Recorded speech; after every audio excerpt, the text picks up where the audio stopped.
Some games are meant to be harmless. Hide and seek is one of them. Kids play it everywhere. Backyards, schools, empty houses.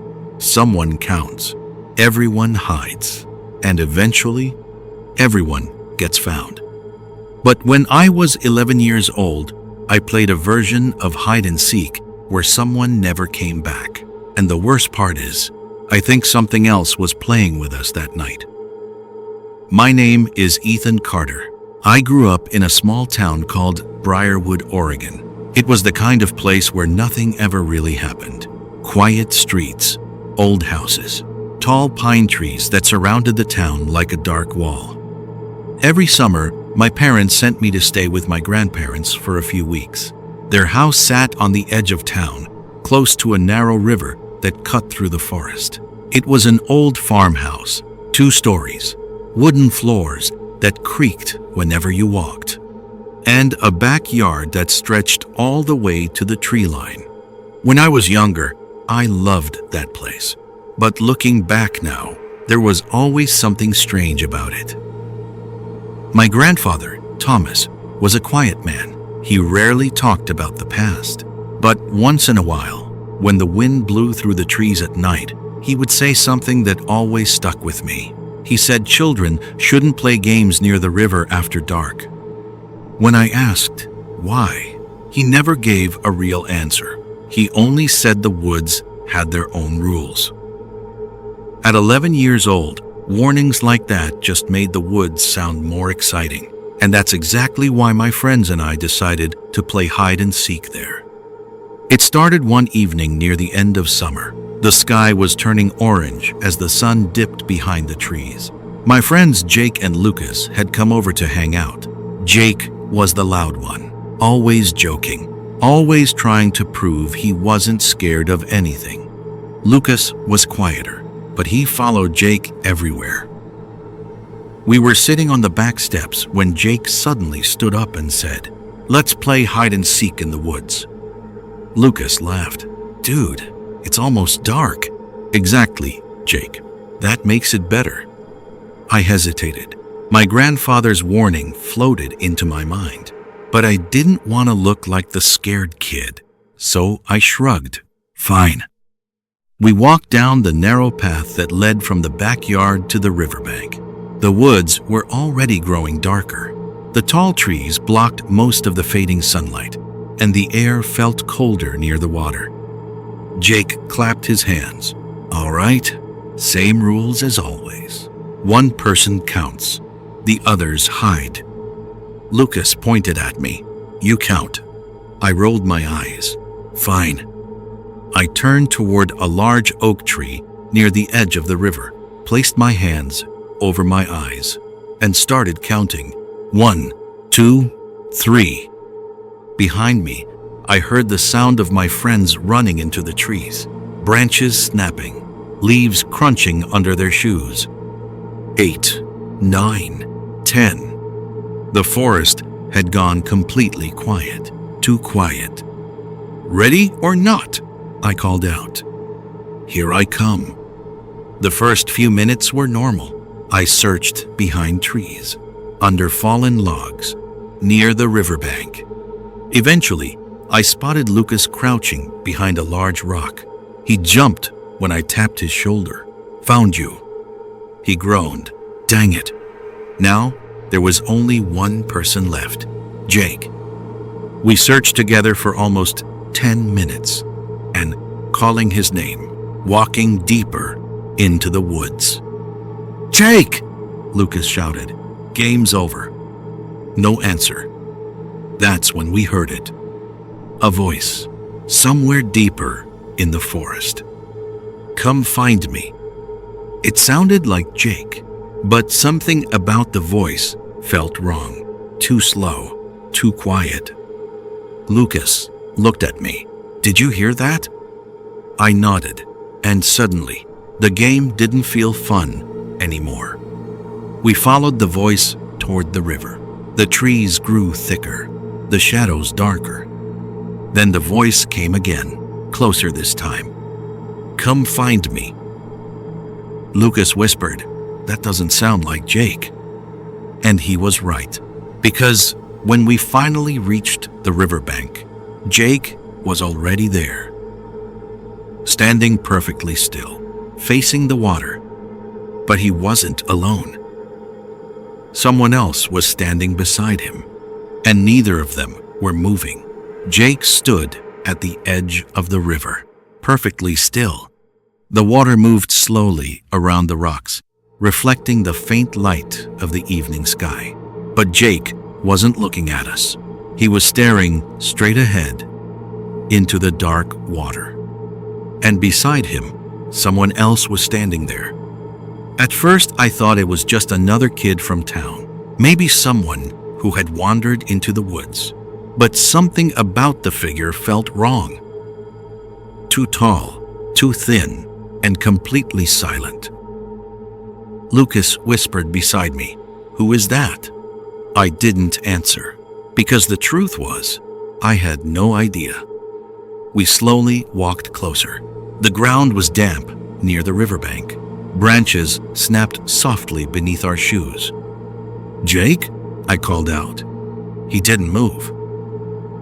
The tall figure beside him still hadn't turned toward us. It just stood there, facing the water. Then Jake spoke. "You found me." His voice sounded strange, like he wasn't really talking to us. Lucas tried to laugh. "Dude, you've been standing here forever. We thought you were lost." Jake slowly turned his head toward us, but the tall figure didn't move. "Jake," I said, "who's that?" Jake stared at me for a moment. Then he looked back toward the figure. "That's the other player." Lucas frowned. "What other player?"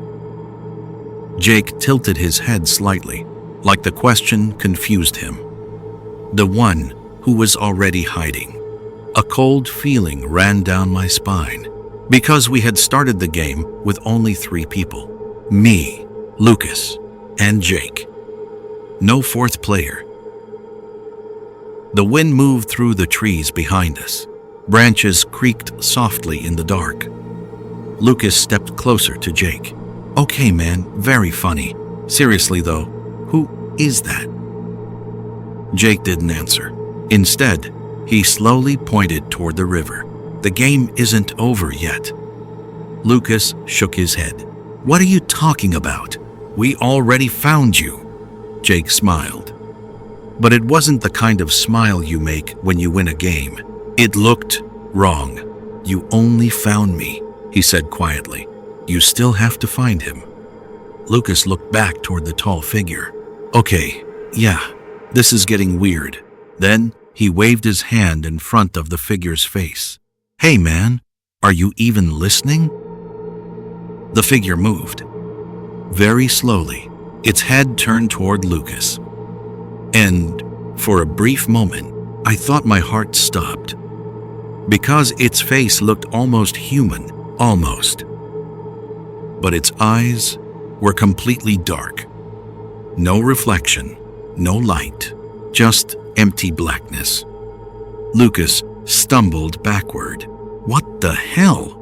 Before he could finish the sentence, the figure stepped forward. Its movement was unnaturally smooth, almost like it was gliding instead of walking. Then it spoke. "Ready or not, here I come." My entire body went cold, because that was the phrase I had used earlier when I started counting. Lucas grabbed my arm. "We need to leave." But Jake started laughing. A quiet laugh at first, then louder. "You can't leave," he said. "The game has rules." I grabbed Jake's shoulder. "Jake, listen to me. This isn't funny anymore." He slowly turned toward me. His eyes looked distant, like he was barely aware of where he was. "You can't leave," he repeated. "Not until the game ends." Behind him, the tall figure began walking toward the trees. And as it disappeared into the darkness, its voice echoed softly through the woods. "Run." Lucas didn't wait another second. He turned and sprinted toward the path. I grabbed Jake's arm and pulled him along. "Come on." For a moment, Jake resisted, like his feet were stuck to the ground. Then suddenly, he snapped out of it, and we ran. Branches whipped past us. Leaves crunched under our shoes. The forest felt darker than before. Behind us, we heard footsteps. Slow, heavy, deliberate. Lucas shouted over his shoulder, "It's following us!" I didn't look back, because deep down, I already knew. The game wasn't over, and something in those woods was still counting. We ran. Branches whipped against our arms as we pushed through the trees. The narrow path back to my grandparents' house felt longer than it ever had before. Behind us, the footsteps continued. Slow, heavy. It wasn't running. It didn't need to. Lucas was the first to reach the old wooden fence that marked the edge of the property. He climbed over it quickly and turned back toward us. "Hurry." I grabbed Jake's arm and pulled him toward the fence, but Jake had slowed down. "Jake!" I shouted. "Move." He was staring back toward the woods. His face looked pale in the dim moonlight, almost expressionless. "It's still playing," he whispered. "What are you talking about?" I said, but he didn't answer. The sound of those footsteps was getting closer. Lucas jumped back over the fence and grabbed Jake's other arm. Together, we dragged him across the yard. When we finally reached the back porch, my grandfather opened the door. "What in the world are you boys doing out there this late?" None of us answered. We just stood there, breathing hard. My grandfather looked past us toward the tree line. For a moment, his expression changed. He stepped outside and walked a few feet into the yard. The woods had gone completely silent. No footsteps, no wind, no movement. Just darkness between the trees. He turned back toward us. "I told you boys not to play out there after dark." Lucas spoke first. There was someone in the woods. My grandfather didn't ask any questions. He simply closed the door behind us. "Go inside." That night, none of us slept. Lucas stayed over. Jake barely spoke. He just sat at the kitchen table, staring at the window. Every now and then, he whispered something under his breath. The next morning, things seemed normal again. Too normal. Jake laughed. He joked with Lucas. He even said the whole thing must have been our imagination. But something about him felt different. His eyes kept drifting toward the woods behind the house. Later that afternoon, we decided to go outside again. Not into the forest, just into the backyard. The three of us stood near the fence, looking toward the trees. Lucas kicked a rock across the grass. "So, we're never playing that game again." Jake smiled. But the smile looked wrong. "You guys quit too early." Lucas frowned. "What do you mean?" Jake shrugged. The game wasn't finished. A cold feeling crept into my chest. "Jake, what are you talking about?"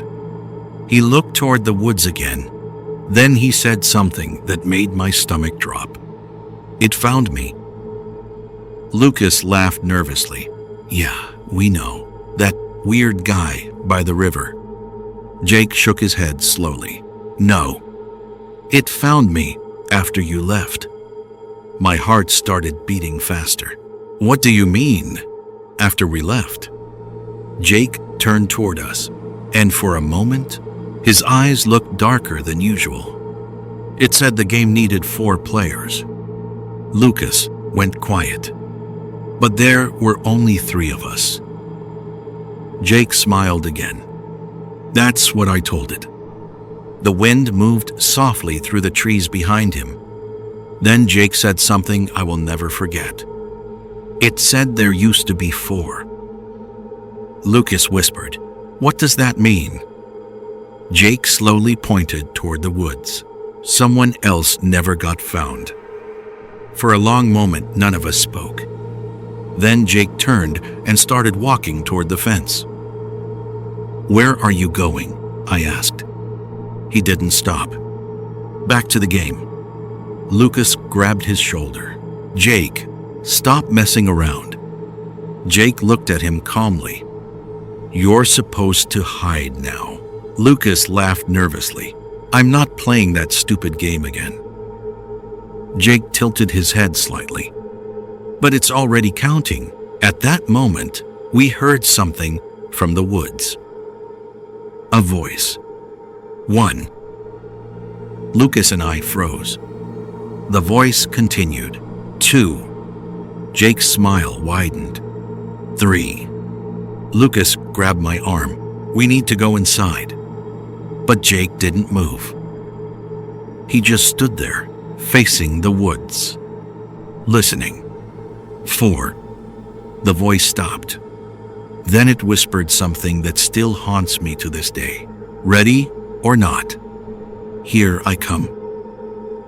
Jake climbed over the fence and walked into the forest. We never saw him again. The police searched for weeks. Volunteers combed the woods. They even drained parts of the river.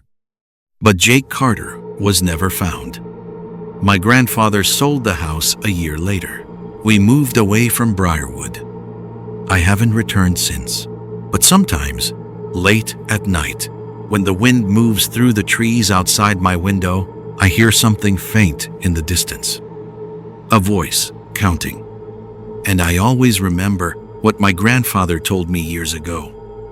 Children shouldn't play games near that river after dark.